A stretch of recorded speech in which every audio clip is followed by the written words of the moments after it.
Hello, it's Maggie, the Cheshire Crafter here. Happy Easter to you.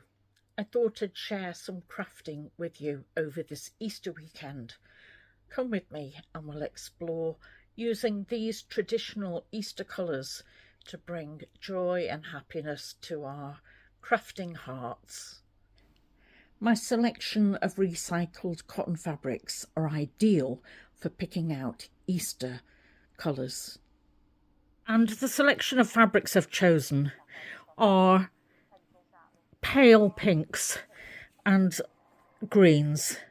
I'll show you them in grayscale to show you, but I've taken from my recycled fabric stash, so it's all 100% cotton, 2 different types of check, 2 types of stripes. This has got a tiny stripe in it, a floral, a plain, and a geometric design and a plain. And if we look at them together, they will complement each other.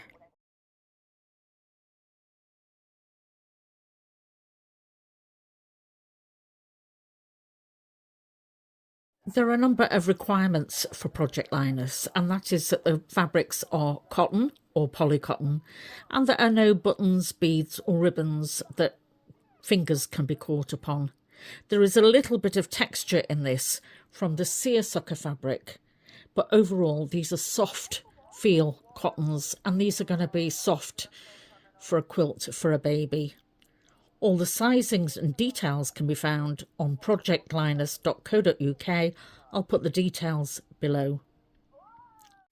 For contrast, I'm going to use these bright colours, and I've taken the popping candy colours from this cotton, which has got teals and pinks and the bright yellow, and I've linked it with a paler lemon, a stripe with yellow and brown, a bright magenta, and 2 teal or turquoisey colour cottons with a print.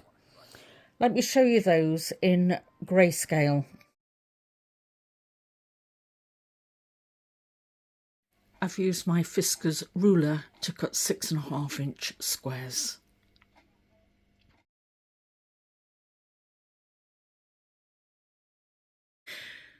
To sew the fabric, I'm going to use my vintage Singer hand cranked machine. This is a 99K, and I've thread the bobbin and set the needle up already. If you haven't seen how to set up this machine, go back. I uploaded a video about a year ago and it'll show in detail how to do it. I'm using a vintage Singer thread, which is a mercerized Silco cotton. It's 50 weight and the colour is a lemon, pale yellow. It's D247, but it's a lemon yellow. Right, let's get started. I've just tested the stitch. I'm doing just a straight stitch with a reverse. I've got my tape set at 1/4 inch for the seam line with normal presser foot, and my stitch length is around about a 2. Right, let's get started. I've set out my fabrics in this order, and I'm just going to sew them as a column. So I'm going to sew 4 columns. I'm going to use a 1/4 inch seam allowance throughout. I'm going to start and end with a back stitch.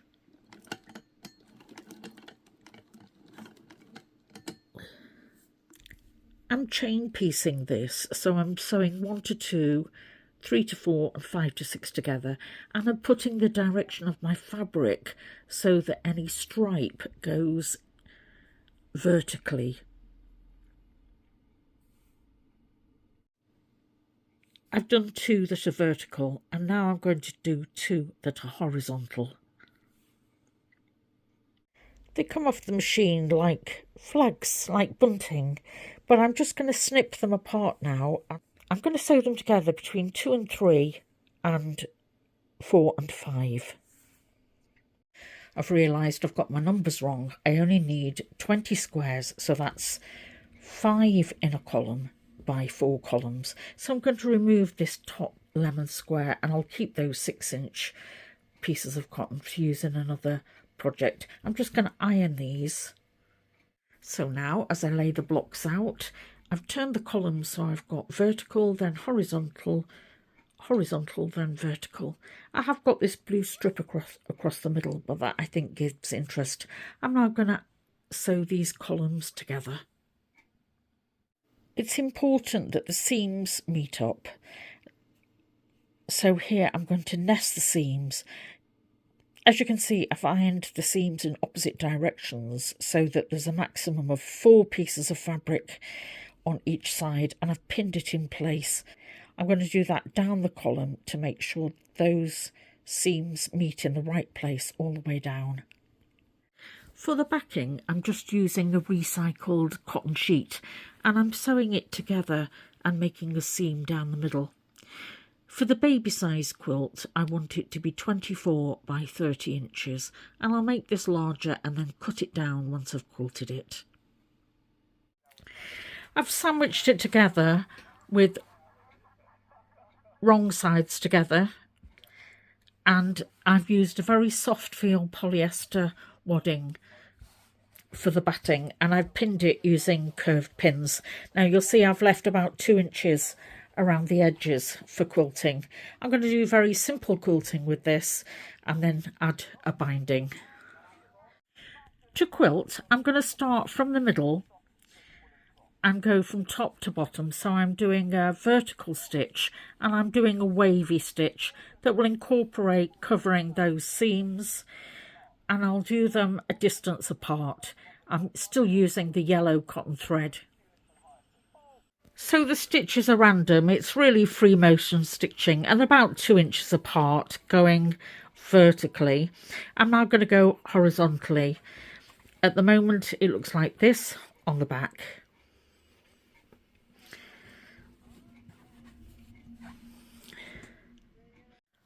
Like larger quilts, the principle of working from the middle outwards is the same, and you can see that I can roll the fabric up in the throat of the machine, and I'm using my extension table. Now, I'm not actually showing you me quilting this because I need 2 hands. I can't hold the camera, but all I'm doing is holding my palm out, and I'm letting the machine take the fabric through and just gently moving the fabric backwards and forwards this way, just to get a gentle curve. I'm getting a very even stitch because I'm letting the machine do the stitch length at its own pace.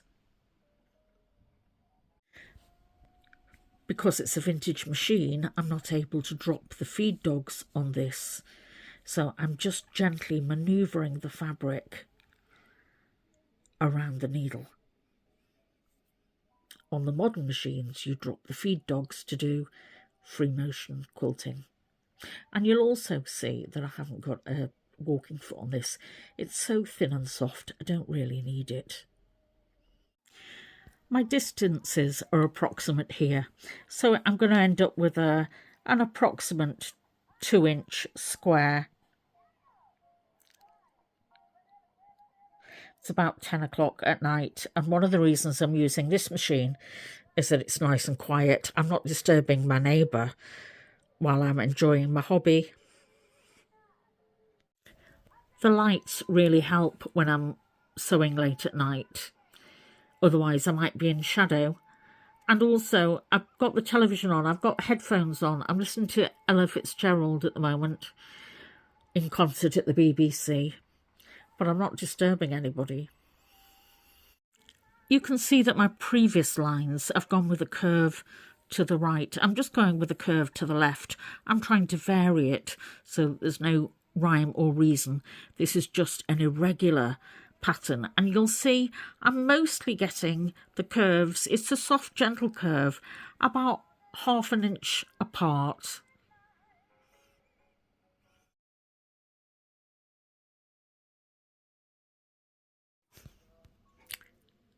The quilting shows up clearer on the darker fabrics, doesn't it?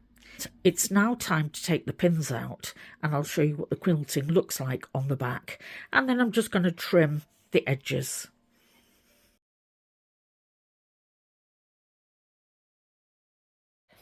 Now it's time to trim it up. I'm going to use my acrylic ruler and rotary cutter.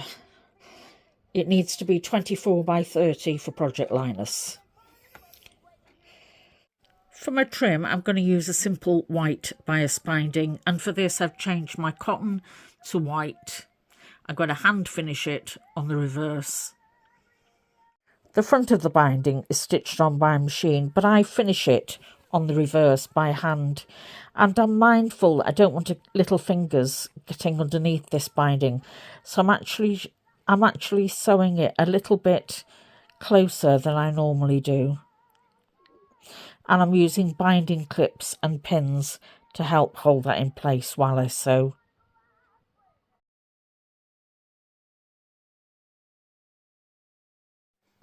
There, that's the first one finished. It's simple, it's soft, it's pliable, it's free motion quilted, but it's made to the same quality standard as all my other quilts. Right, one down, a few more to go. I'm going to do different colours and different sizes and designs, and I'll upload them over this Easter week. This is Maggie, the Cheshire Crafter. Thanks for joining me today. Come back and see me again soon, won't you? Bye.